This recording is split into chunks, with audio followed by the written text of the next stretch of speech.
Hello guys, എല്ലാവർക്കും നമസ്കാരം. അപ്പം നമ്മൾ ഒത്തിരി പേര് നമ്മോട് ചോദിക്കുന്നുണ്ട്, പച്ചക്കറി കൃഷി നടുന്ന വീഡിയോസൊക്കെ ചോദിക്കുന്നുണ്ട്, പച്ചക്കറി ആയില്ലെന്നൊക്കെ. അപ്പോൾ കഴിഞ്ഞ പ്രാവശ്യം നമ്മൾ തണ്ണിമത്തൻ്റെതും ഒക്കെ വീഡിയോ അപ്ലോഡ് ചെയ്തിട്ടുണ്ടായിരുന്നു. അപ്പോൾ ഈ കാണുന്ന സ്ഥലത്ത് നമ്മളിപ്പോൾ പച്ചക്കറി കൃഷി ആരംഭിക്കാൻ പോവുകയാണ്. അപ്പം നിലമൊക്കെ ഉഴുതു. അപ്പോൾ ഇപ്പം അച്ഛൻ കുഴി കുഴിക്കുന്നുണ്ട്. അപ്പോൾ നമ്മൾ കുഴിയിലിപ്പം ഇടാൻ പോകുന്ന വളങ്ങൾ പിണ്ണാക്കും ചാണകമാണ് ഇപ്പം നമ്മൾ ഇട്ട് കൊടുക്കുന്നത്. ഇവിടെ എന്തൊക്കെയാണ് കൃഷി ചെയ്യാൻ പോകുന്നത്?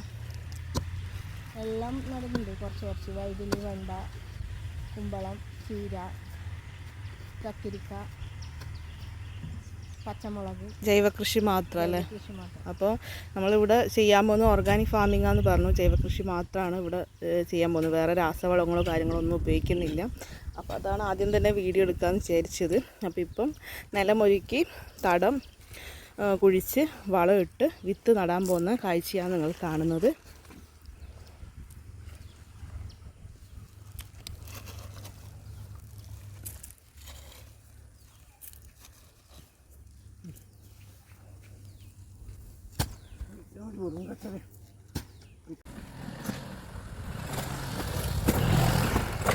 ഇതിൻ്റെ അകത്ത് ചാണകവും പിണ്ണാക്കും ഇട്ട് പിന്നെ ഈ ഒരു ഗ്രാനുവലും കൂടി നമ്മൾ ഇതിനകത്ത് ഇട്ട് കൊടുക്കുന്നുണ്ട്. ഇത് രോഹിണി അഗ്രോ സയൻസിൽ നിന്ന് നമ്മൾ വാങ്ങിച്ചതാണ്. അപ്പോൾ കഴിഞ്ഞ വീഡിയോയിലൊക്കെ കണ്ടിട്ടുണ്ടായിരുന്നു. അപ്പോൾ കഴിഞ്ഞ പ്രാവശ്യം വാങ്ങിച്ചത് ബാക്കി ഉണ്ടായിരുന്നു. അപ്പോൾ അതും കൂടി നമ്മൾ ഇട്ട് കൊടുക്കുന്നുണ്ട് ഈ കുഴിയിൽ.